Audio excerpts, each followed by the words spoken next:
இன்றைக்கி நம்ம பார்க்குறது வந்து புதினா சாதம்.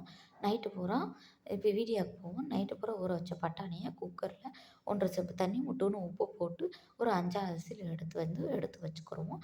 இந்த பக்கம் ஒரு கைப்பிடி அளவுக்கு புதினா, முட்டோன்னு மல்லித்தழை, தேவையான பச்சை மிளகா, உரப்புக்கு அளவு பச்சை மிளகா, 2 தக்காளி அம் எல்லாத்தையும் மொத்தமா போட்டு அரைச்சுக்கிருவோம். அப்புறம் வெங்காயம், இன்னொரு 2 தக்காளிய வந்து வதக்க வச்சுக்கோங்க. வதக்க வந்து இன்னும் கொஞ்சம் டேஸ்ட்டா இருக்கும். இப்போ வந்து மொத்தமா போட்டு எல்லாத்தையும் அரைச்சுக்கிருவோம். நல்லா பேஸ்ட்டா இந்த மேனிக்கு பேஸ்ட்டா அரைச்சுக்கோங்க. அரைச்சிட்டு குக்கரில் எண்ணெய், 2 ஸ்பூன் நெய் தேவையான அளவுக்கு சேர்த்துக்கோங்க உங்களுக்கு. ம் அது நல்லா எண்ணெய் சூடேறவும், நம்ம எடுத்து வச்சா பட்டை, சோம்பு, அன்னாச்சி பூ, பிரியாணி இல போட்டு அது நல்லா பொரியவும், நிலக்கடலை பருப்பு, முந்திரி பருப்பு போட்டு நல்லா வதக்குங்க. அந்த நெய்யிலே அந்த நெய் வடைக்கும் கொஞ்சம் நல்லா வறுவெடுத்து விடுங்க. அதுக்கடுத்து நம்ம நறுக்கி வச்ச வெங்காயம் போட்டுக்கோங்க. நறுக்கி வச்ச வெங்காயம் போட்டு நல்லா வதக்கி விடுங்க.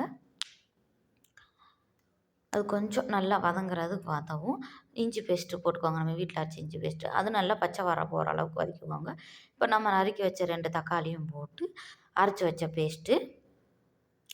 பேஸ்ட்டு, அப்புறம் தயிர் கொஞ்சம், உப்பு கொஞ்சம் போட்டு நல்லா எண்ணெய் பிரியிற அளவுக்கு நல்லா அதிலேயே வதங்கட்டும். உப்பு, தயிர் தேவையான அளவுக்கு உங்களுக்கு சேர்த்துக்கிட்டு நல்லா வதக்கி விடுங்க. நல்லா அந்த கெட்டியாக வரவும் நம்ம வேக வச்ச பட்டாணியை அதில் கொட்டி நல்லா வதக்கி விடுங்க. சாரி, இது சார்ஜர் போயிடுச்சு, அதனால் ஃப்ளாஷ் ஆன் பண்ண முடியல. நல்லா வதக்கி விடுங்க. அப்புறம் அது நல்லா வதங்கவும் கெட்டியாக வரவும் 2 செம்பு தண்ணி ஊற்றிக்கோங்க. நான் 1/4 படி அரிசிக்கு 2 படி தண்ணி ஊற்றுறேன். அது நல்லா கொதி வரவும் நான் வீட்டு அரிசி யூஸ் பண்ணுறேன். அதை நான் 1 மணி நேரத்துக்கு முன்னாடியே ஊற போட்டேன். அந்த அரிசியை நல்லா கழுவி போட்டு நல்ல விசிலையும் போட்டு விட்டுருங்க. 3 விசில் அடிக்க விட்டதுக்கப்புறம் இறக்குனோம்னா வீட்டு அரிசினா அப்புறம் இந்த மாதிரிக்கு போதும்னு புதினா ரைஸ் ரெடி. ட்ரை பண்ணிவிட்டு எப்படி இருக்குன்னு சொல்லுங்கள். இந்த வீடியோ பிடிச்சிருந்தா சப்ஸ்கிரைப் பண்ணுங்கள்.